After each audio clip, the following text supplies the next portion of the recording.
everyone, and welcome to the Laythrom channel. In our videos, we cover filming tips, tricks, and techniques, equipment and product reviews, and many other things that will help you in the world of filmmaking and photography. Check out our videos and don't forget to subscribe. What's up everybody, Matt from the Laythrom channel. Today we're actually going to be doing something I dubbed the Copperhead, which is a DIY camera slider project. And as the name kind of suggests, we are going to be using copper tubing. So grab a cold beverage if you need to, sit down, and let's get this started. First things first, go down into the description box below, click on the Dropbox zip file, download all the CAD data, the PDF, and everything else so you can go along with this video and understand how everything goes together. When you start building, go ahead and clean all of your pipes up front. You don't want any fingerprints, any marks, or anything like that. It makes things go easier later on down the line. Scrub them down with a scour pad. Go ahead and finish up by, or follow up by sanding them down if you wish. Depends on how shiny you want things to get. And make sure you wear gloves at a certain point because your hands will be green. And while you're at it, you actually may want to think about wearing a little dust mask or something because that copper dust is a bit of a bitch. But right now, what you're going to do is you're going to take either a chop saw, hacksaw, what have you, even a pipe cutter like I'm using here. Go ahead and cut two 5-inch sections of the 3/4 PVC pipe. We'll use these for the ends. The other two pieces of pipe are 5 feet in length. You don't have to cut those whatsoever unless you get a 10-foot section. It all comes up to what you buy. After you went through and cut off your two 5-inch long pieces of copper tubing, make sure, do a test fit, make sure everything goes together. You'll have a 90-degree in each corner, the two 5-foot runs, and then you'll have the 5-inch runs on the end caps. Once you set that off to the side after you do your test fit, go ahead and start cutting out your MDF. I cheated. I used a laser engraver to actually cut out my pieces of MDF based on a CAD file. Then I went through and cut the same exact pieces out of plastic for my laminate. Now, the other thing I also did with the plastic is I went ahead and put a couple engravings of our mask on it as well, just for some branding. But either way, it's relatively easy. Use a coping saw or a scroll saw, something like that, to get around your edges. You know, nice curvy lines and all that other good jazz. After you've gotten everything cut out, you're going to want to take your MDF, take a 1/4-20 threaded insert, and go ahead and screw that into the center hole. It doesn't matter if you're laminating them or not. I basically put it in before I laminated my pieces of plastic on either side. Kind of made things a little bit easier for me. Now, make sure you have the exact drill through for this because MDF will shatter and splinter like crazy. Hence the reason why I told you to go ahead and download that zip file and the PDFs inside the zip file. That way you could follow along. It has all the, the bill of materials, what screws and nuts and bolts to use and all that other good jazz.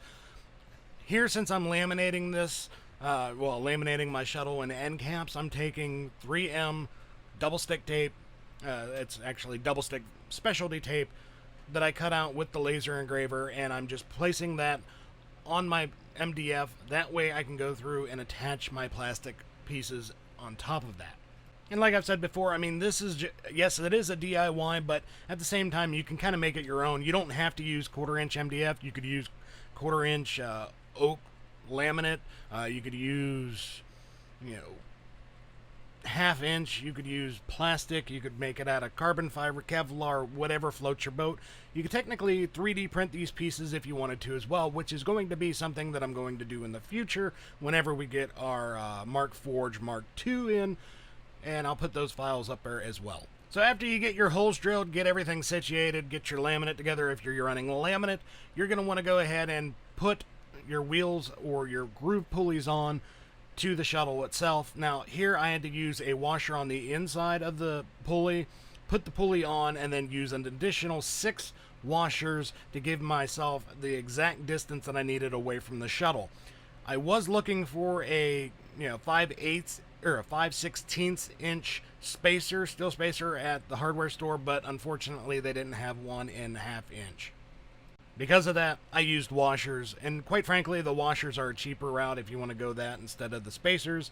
I think the washers came out to like $1 something, whereas the spacers were $236 or $238 a piece, something like that. Either way, get everything put on there, all 4 groove pulleys, get everything tightened down, and then we can move on to sliding our shuttle onto the PVC pipe. Now, the reason why I'm putting this on now instead of later is because I'm actually soldering the pipe together, or whatever, soldering, sweating, welding. It's not really welding, but you get the point. I use a propane torch to solder it together. With that, instead of taking the wheels off and doing that fun mess of crap, I decided to just go through and put the shuttle on now. Now, if you've never sweated copper pipe before or soldered copper pipe, don't fret. Hop on YouTube. There are plenty of videos out there showing you how to do it. The biggest thing is to make sure all your end pieces are clean, make sure they've been prepped, i.e. sanded, and make sure you flux them before even touching any heat to them. After you've gone ahead and put your heat on them, wait till they get nice and hot, touch the solder onto it, it'll flow right in. Makes a nice rigid camera slider without having to worry about running center supports or anything like that. After you get everything soldered together, either dump it in water, make sure it cools down before you end up touching it. Don't burn yourself. And from there, we can actually attach the end caps. Now, unfortunately, I screwed up in the making of this video. Actually, when I was making the MDF panels on the laser engraver, I made them too small. So at the time of recording, I couldn't actually go further because they wouldn't fit. If you actually look ahead at that PDF, you'll see exactly how everything's attached. It'll show you how how it goes together and all that other stuff. After you've gotten everything, completely together, tied together, as rigid as possible, then you can go ahead, run out the final little bit, hit it with some sandpaper again, and then take some Brasso to it and polish the crap out of it. Now, that's if you want a nice polish. If you want something that's a little bit more grimy, there's many ways you can treat copper to make it tarnish, to make it give a rugged look to it. That is all up to you. If you have any questions, concerns, comments, feel free to drop them in the comment box below. Do not forget to like, share, and subscribe. Do not forget to check out that link in the description. And until next time, I will see you guys later. I will see you guys.